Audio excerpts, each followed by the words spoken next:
Okay, so most of y'all already know this, but this spring break, our youth group had the privilege to drive to Katy, Texas for a mission trip. This experience was different than last year, though. We built a fence for a single mom and her kids that were still living at home with her. As we arrived at the church on Sunday, we were very excited and full of energy to begin the trip. First on the list was worship, and it was very cool to be the first church to go up to the front and get everyone excited about worshiping Christ. As everyone joined in, you could feel the Spirit moving, and this led both the worship pastor and guest speaker to tears. This just sparked the flame for worship in the nights to come.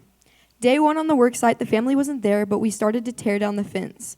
Palmer already said this, but there was an issue with the communication with the bounce team, and we ended up tearing down more than we should have, though this was all resolved in the end, and each of the two houses that the fence was shared with also was blessed. Night 2 of worship was great, and we asked the worship pastor soon after to play I Thank God, which is our youth group's favorite song, and he told us maybe later on the next night. Day 2 on the worksite followed, and it was a very different experience than the first day. Another church joined us, and the family was home. The first encounter I had with Junior, the mother Denise's son, was when me and Micah were digging a hole to remove concrete from the ground.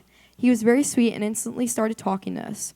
We soon after met his sister Jaslyn. We all hit it off. Our church became deeply connected with each of the kids, and they'd stand by and chat with us while they worked, and Junior ate lunch with me and Micah, and we just talked about life. It wasn't superficial either. These people had become our friends by the end of the day, and we prayed over their family before they left on an errand.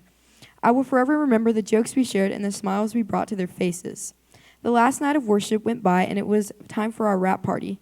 The worship pastor surprised us by singing I Thank God, and later told Palmer that the Holy Spirit had placed it on his heart.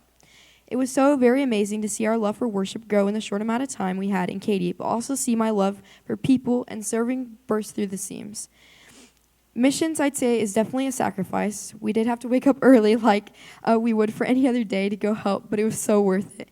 I came back feeling so blessed and just thankful that God allowed us to go.